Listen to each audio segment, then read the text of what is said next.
This episode of Techno Buffalo is brought to you by GoDaddy.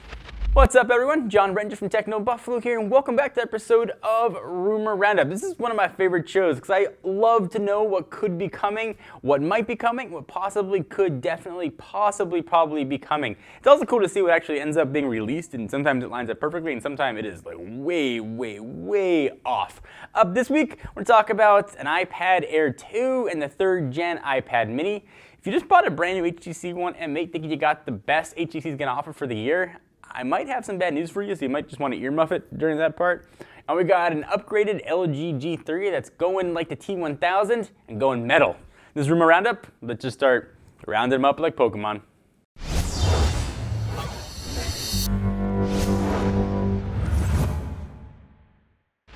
So if you're just objectively looking at the iPad Air and the iPad mini's Retina display, and you're like, I wonder what's going to get upgraded for the next generation, the first thing that should probably come to your mind is this.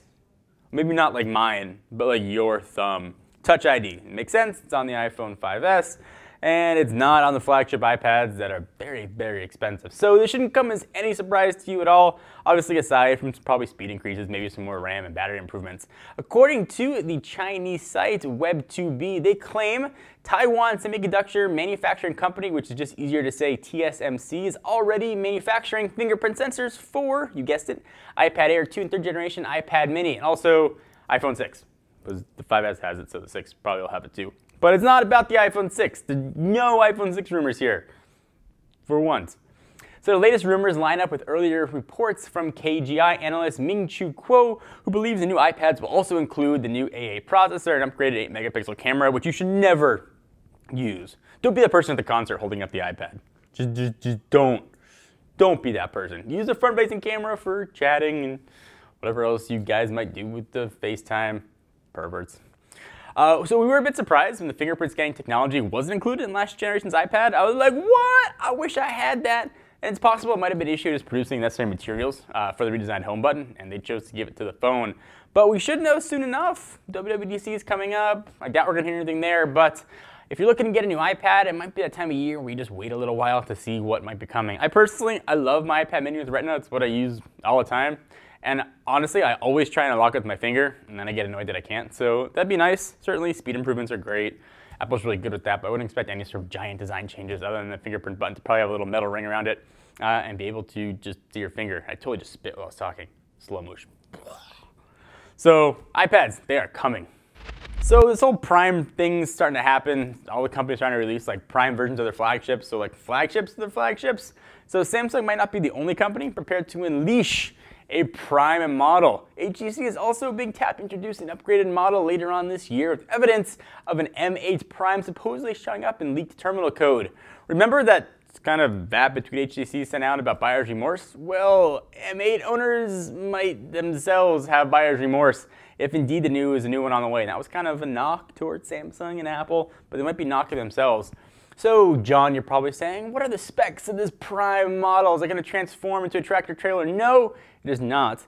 But the specs are pretty beastly. 5.5-inch Quad HD. That is 1440 by 2560. The Qualcomm Snapdragon 805 processor, which is 5 better than the 800 processor out there.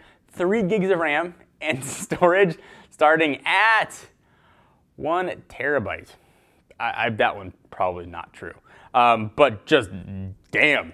I don't buy that storage part of it, but the rest of the specs could very well be true. So according to the same report, the Prime model will support the same dual camera introduced in the M8, but up the megapixel count to 5 for the main camera and 18 megapixels for the second sensor, which records depth data. So hot damn. So when's this device coming? Probably right around September, which is a familiar time when Apple's probably going to say, here's your iPhone 6. HTC clearly does not want to be left out and wants to bring the biggest firepower and the biggest guns to the gun show this year. We got tickets to the gun show. We have yet to hear really anything else about this device, but rumors are circulating, and I would probably say it is like 80 to 90% certain we'll see a Prime device. We'll take a quick break from the rumors to thank my friends and good people at GoDaddy. You've probably heard the name. They got everything you need to put your business online, find new customers, and just generally kick some butt. You can get started by registering a domain name, then creating your website with GoDaddy's super easy to use website builder. If you already have a site, not a problem. Keep it running faster with GoDaddy web hosting. It's go time. Visit GoDaddy.com, enter promo code Techno30 and get 30% off your purchases. Again, that's Techno30. Check out the website for all the details. Now back to the rumors. Not to be left out of the crazy superphone category, LG, who I think had a sleeper phone last year with the G2, is going to get some upgrades to its very appropriately named G3. It could swap out the old plastic, which is old and busted, for some new hotness, which is metal.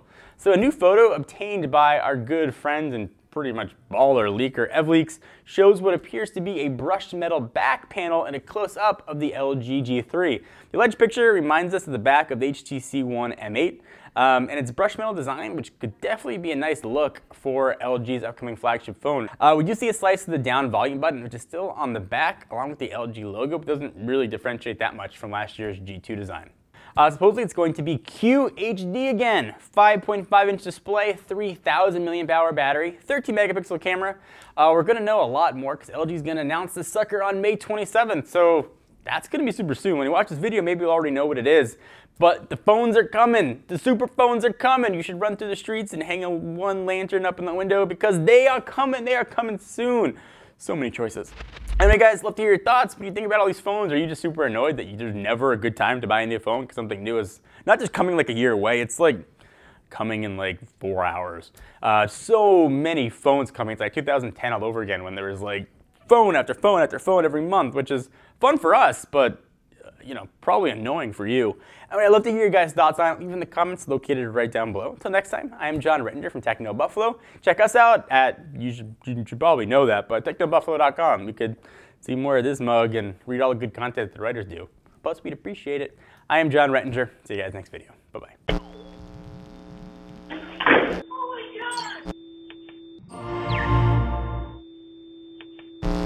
What's up, everyone? Thank you for watching that video. If you want to see more of the latest and greatest tech news, you can subscribe to our main Techno Buffalo channel by clicking the button right down below in my pants region, or click on the buttons to your right to see more videos.